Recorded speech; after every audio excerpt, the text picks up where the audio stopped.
live now. I believe it's Thursday. It's Thursday, yeah. Alright, so the whole point of this video is basically to say that you're not alone. When it comes to Royals, when it comes to Legendary cards, I'm one of those people who got to Arena 8 without a single Legendary cards. I mean, it almost feels like if you're in Arena 7 especially, people have the Ice Wizard, the Princess, they've got Sparky. I mean, in previous videos we've always said, hey, it's Sparky. Arena 7 is pretty much a Sparky arena. This video is basically going to go over how exactly you can get the Ice Wizard. I mean, this method can be applied to any of the Legendary cards, really, but I just feel like there aren't enough videos out there really contributing to how you can get yourself a Legendary card. So whether you're looking for a Princess or a Ice Wizard, it all kind of adds up in the end. In this video, I guess I'm going to try to get the Ice Wizard, and do follow along. Just before we take off or anything, feel free to chat if you'd like to. I'm just gonna cast this match, and then after this match, we'll go over the Ice Wizards. Okay.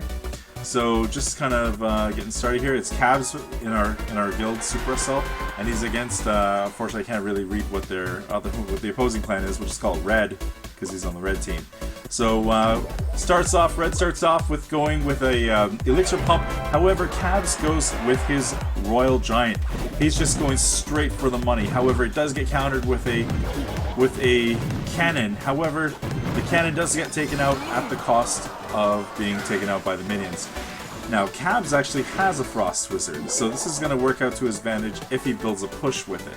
So far, the game is pretty even. A slight elixir advantage on red side, just for having that elixir pump. However, Cavs answers by having an elixir pump of his own.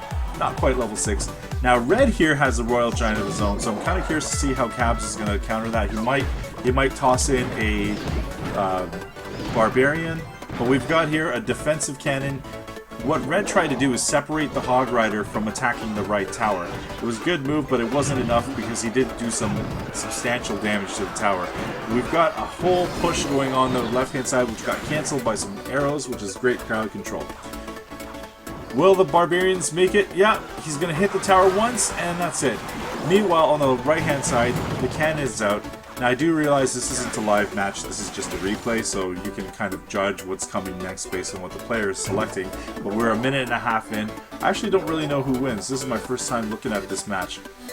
Looks like we've got 2 elixir pumps on Cavs' side.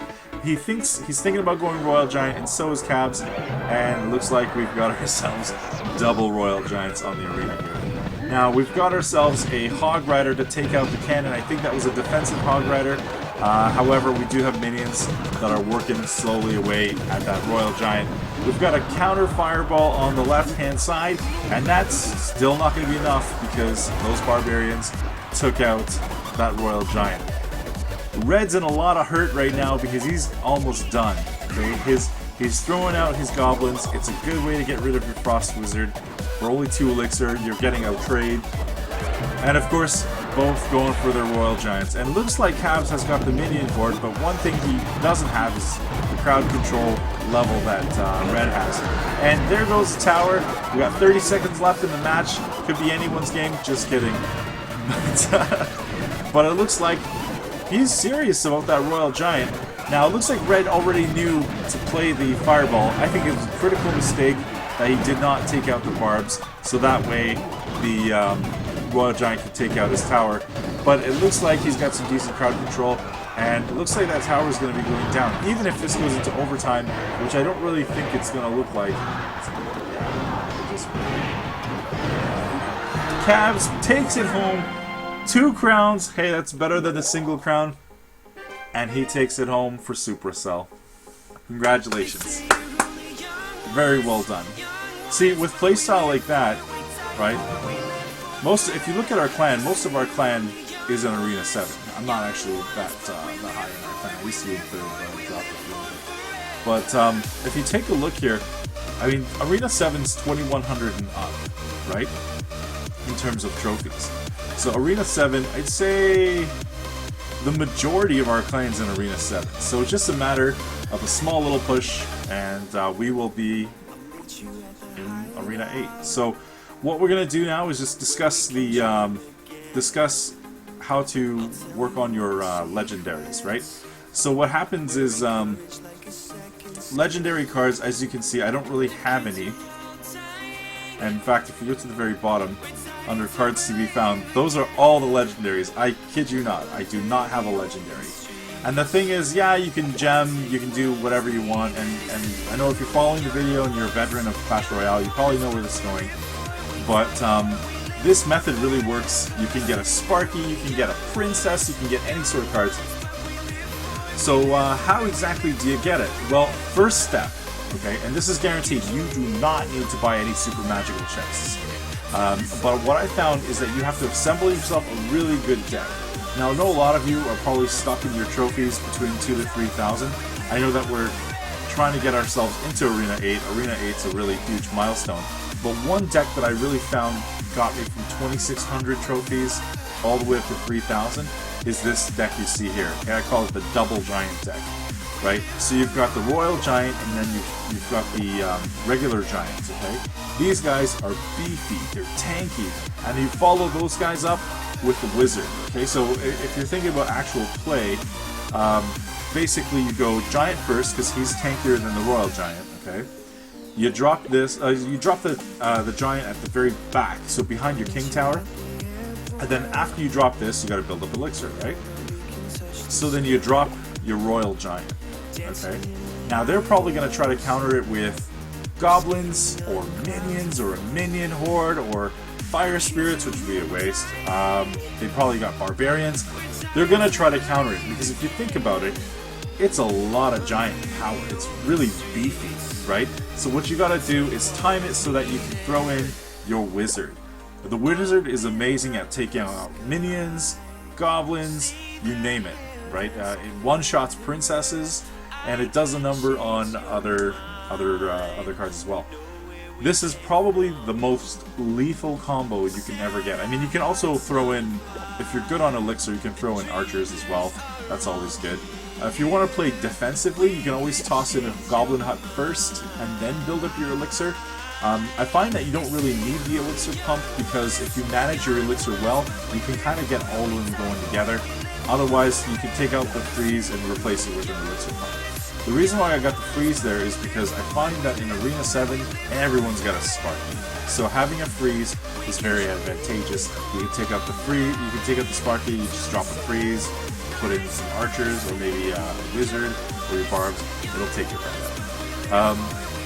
One thing to note, though, is that the freeze is also lethal if you can get both your giants to the tower. So you got one giant, you've got this guy right here, he's wailing away at the tower, okay?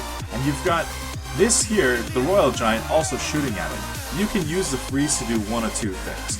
One, you can freeze the King Tower, you can freeze the regular tower, especially if you've already destroyed one.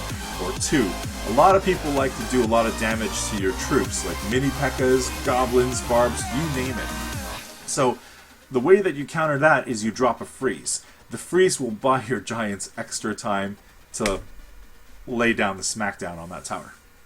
So, what does all that mean? Okay, why am I alluding to this? Because it gets you somewhere where you want to be, which is Arena 8. Okay, if you're a free-to-play player, there's nothing wrong with that. I don't even understand, why there's any stigma against getting gems, but I can totally understand from an economical standpoint, it can be pretty costly. So you want to save money, that's totally fine. So what I would do, rather than just gemming for super magical chests, I know in Canada they cost roughly $50 per chest, and if you make it to Arena 8, there's about a 40% chance, and I mean, don't quote me on it, I've seen it pop up on Reddit a few times, they're saying between 36 to 40%, which is almost half a chance of getting a legendary. To me, that's a lot of money to put down on almost half. So I was trying to come up with a way to get these legendaries without that. So I need to introduce you guys to a method. First off, if you're in a clan, make sure that you donate all the time. You need gold. Gold is the lifeblood, and you probably already know this, but collect as much gold as you can. Because if you collect enough gold, you can save up what I've got right here. So I've got 42,000, almost 42,500 gold. Let's just say 42,000, no, 40,000, sorry, just to round it down, okay? 40,000 gold. So here's what ends up happening when you're in Arena 8. So you know that every day the card shop updates itself, right? Real simple. There's always that element of chance. Now, when I was newer to Clash Royale, I always assumed that if you just hit the Legendary Arena, that there was a Legendary shop where you just spent all the money you wanted to, and that's how all the high-end players would get their level 4, you know, well, not level 4 epics, but their max epics or their max Legendaries. But that doesn't seem to be the case.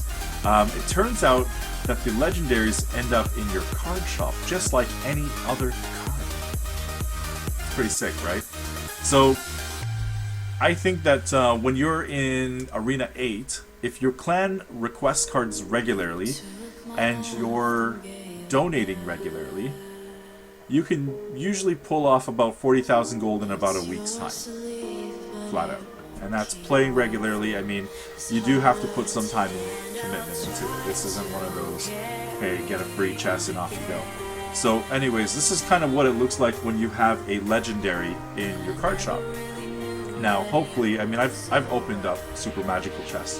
I've opened up several other chests. I mean, we've got chest opening videos and stuff like that. But I'm gonna say that this is by far the most valuable way to get your cards, because 40,000 gold is a lot easier to get than all the gems needed, right? So basically, you click it, you can get 2 legendaries for 120,000, right? So 40 for the first one, 80 for the second one, and that costs a lot if you're just straight up gemming. So if you're just like everyone else and you just want to be kind of thrifty, then you go ahead, you buy that card, and you now have a Ice Wizard. And here we go. Take a look at that. Ice Wizard, Legendary. It's the truth, right? No hats or nothing, but it's a valuable card. I mean, the Ice Wizard itself, it counters Hog Riders, it counters anything big, right? You can slow down you can slow down balloons, minion hordes. You can do so much with the Ice Wizard. I mean, you can even slow a Sparky down as well. But I can see in the chat here, everyone's saying you have your first Legendary. And that is true. I've got 4 more to hunt. But pretty much that's all you gotta do, guys. You just gotta keep playing the game. You gotta get that gold. You gotta work hard and just save up your gold. I know it's tempting to buy an epic or what have you, but you know what? That's not gonna get you your Legendaries. And the thing is, once you get to Arena 8, the possibilities are endless. I mean, we're talking about being able to donate 8 cards for every, like 8 common cards for every request. That stuff adds up. You can donate rares. I mean, there's your donation limits go up. You basically can do so much for your clan. You're helping your clan grow, and you're helping yourself ultimately getting the Legendary. So I gotta say, I'm really happy about this. I do wish that one of my chests in the past would have opened it up, but hey, I got a Legendary, and if you just follow this simple video, you will too. So my name is Cryptizio. Thank you so much. If you like what you see, please like, comment, give me a thumbs up, share the video, and most importantly, let me know that you're out there and just hit that subscribe button.